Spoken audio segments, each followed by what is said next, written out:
where did my dad's side of the family come from? Mom and Papa, they came from Nuevo Leon, Mexico.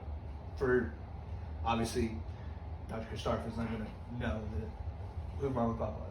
That's your dad's grandparents. So your great grandparents. Okay. And how many generations have lived in the United States? Well, with Mom and Papa, and then your grandma and grandpa, and then your dad, and so you're the fourth generation. Mom and Papa and your dad and your grandpa was born in Mexico, but then your dad and you have been born here. Okay, so 4, 2, however you split it. So since they came from a whole different country, they probably had traditions for parties and stuff that you and your family never experienced, like weddings or something. Yeah, the weddings. That's one thing that I noticed. It was real different. Is the traditions that I just grew up thinking that's just how weddings were, and then when I went to a wedding in Mexico, and like Mama and Papa, of course, they got married in Mexico, and Grandma and Grandpa got married in Texas. Okay. But they still had their wedding was all in Spanish, and they had all the Mexican, the traditional ways you did it. Like the lasso and Yeah. stuff like that. They did all of that, and then when Dad's generation started getting married, of course they all married Mexicans, but they had lived here, and they're so more Americanized, right? Than Mom and Papa. So they did kind of say 3/4 of the Mexican traditions, but they started working a little bit of the American way in, and then now your cousins when they've got married, most of them have been about half and half. But our wedding, because I was the first white one in the family, we had our wedding was basically almost all white tradition. There was a few little things, and funerals are a little bit different. And of course, when we first got married, we wanted to celebrate the 4th of July. Well, Mexicans don't celebrate the 4th of July. I mean, nothing to them. Yeah, right. But the generations now, of course, they do. Yeah. So them being, Mexicans in a different country, I was in Mexico, I've heard many stories that they had certain attitudes towards, how others thought of them. They always felt like that white people looked down upon them. They didn't think so much of other races, but they always felt like they were never as good as white people. And that's just something that they was taught from birth, It was taught by Mama and Papa. Grandma. Yeah, Mama and Papa taught it to them, and even when I first met them, it was just kind of like they didn't think my family would like them. And when we was fixing to get married, your dad said, "Are your family okay with this?" And I was like, "Well, yeah, why?" And he said, "Because I'm Mexican." I was like, "What does that have to do with anything?" But his family, wasn't. They weren't thrilled with the whole bringing in. Because I was the first one, and they was taught that it was wrong. They was taught you stay with your race because it won't work.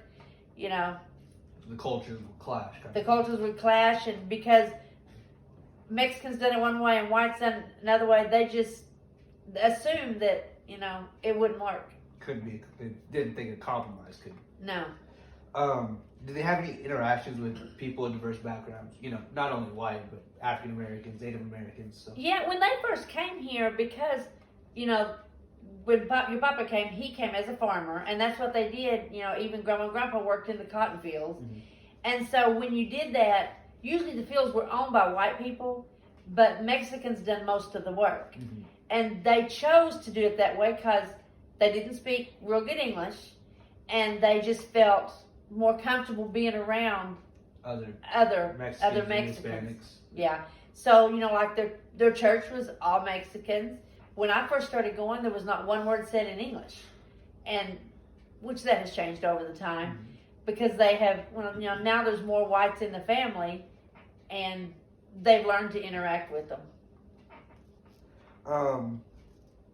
So were there any conflicts?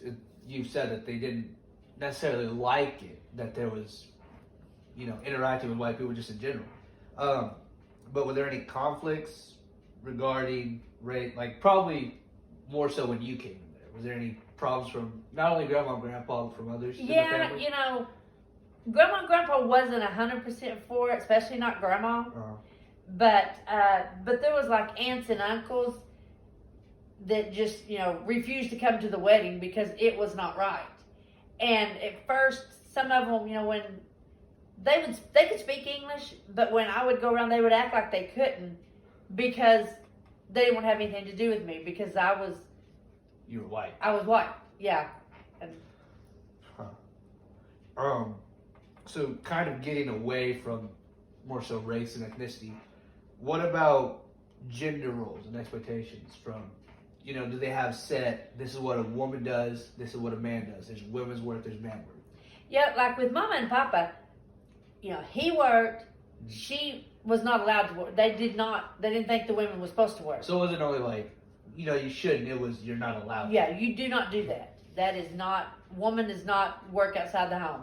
Which, you know, she had what, 6, 7 kids. She took care of the kids. She cooked, she cleaned, and she only done the housework. Mm-hmm. And then, you know, Grandma and Grandpa's generation, Grandma worked a few jobs for just a short time, but, you know, she taught, her girls did the dishes. Mm-hmm. The boys never done anything in the house, and the girls never mowed the yard, they never worked outside, because the girls' work was in the house, and a guy's work was outside.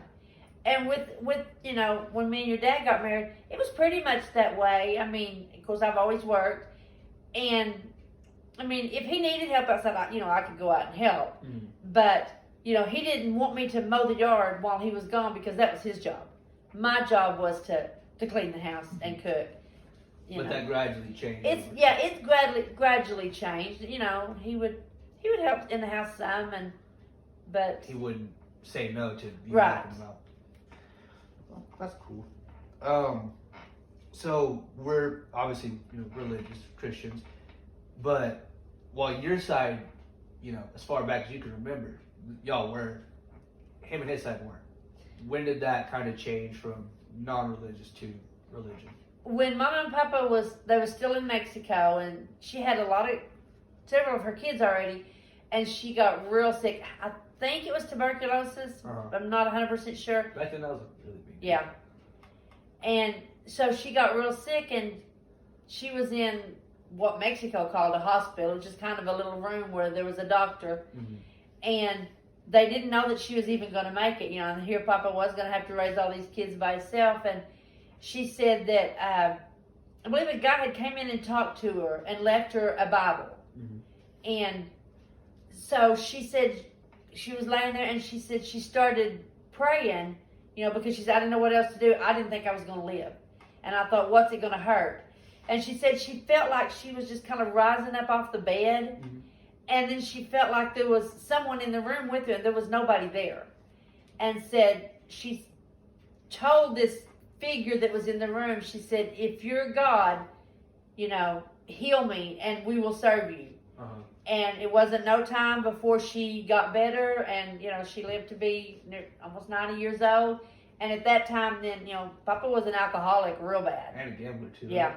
Yeah, he was, you know, he ran with some of the bad, I guess you'd call gangs, you know, there in Mexico. Mm-hmm. And so when they did that, they started going to church, and, you know, she convinced him that, you know, that was the way to go. And so then he started, when they come to the United States, he started a church. It started with just their family, you know, and then he pastored that church until he passed away. And then, of course, that's when your grandpa took it, and he pastored it until he passed away. Now till Lupe has it. And so the whole family, just from that one experience that Mama had when she thought she was dying, mm-hmm. you know, all of their kids were raised in church after that. So earlier I talked about what you talked about, how they thought that since they were Mexican, people looked down, specifically white people looked down on them. But, you know, they were more so a lower class. They, you know, didn't have a lot of money, didn't have a lot of possessions. Did that kind of affect their way of thinking as well? It's like, And also, you might not know beforehand, but whenever you got there, was that like a little bit of divide? Like, you're not like us because not only you're white, you have money. Yeah, they, you know, and I think that was a lot played into it because they were poor, you know, and they felt like everybody, you know, people looked down upon them because they was poor. And even when they started, you know, they'd get jobs and stuff, they just always felt inferior because they were low income. And, you know, that's how, when I come into the family, of course, you know, we was raised with, you know, a good amount of money. And it's what, you know, your grandma said, you know, that wouldn't work because I wouldn't like the ways that they done stuff. And, you know, because they done it the poor way. And we would talk about, like, things in school that, you know, we did at school. And your dad would say, yeah, you know, that's what rich kids did when they went to school. You know, you had a lunchbox. We carried ours in a brown paper bag because we couldn't afford lunchboxes. You know, and it would, sometimes it would be like a joke, you know, but that's really, they actually had they to do really, that. yeah, that's really how they did, you know. They weren't allowed to do some of the extracurricular things at school because it took money, you know. Whereas growing up, we didn't think nothing about it, you know. If there was something going on at school, you just said, hey, you know, I need the money to do this. And, but, yeah, they just felt like, especially white people, looked down upon them because they were poor. So you were like almost the enemy coming into their Yeah. territory because you And had money, you were white.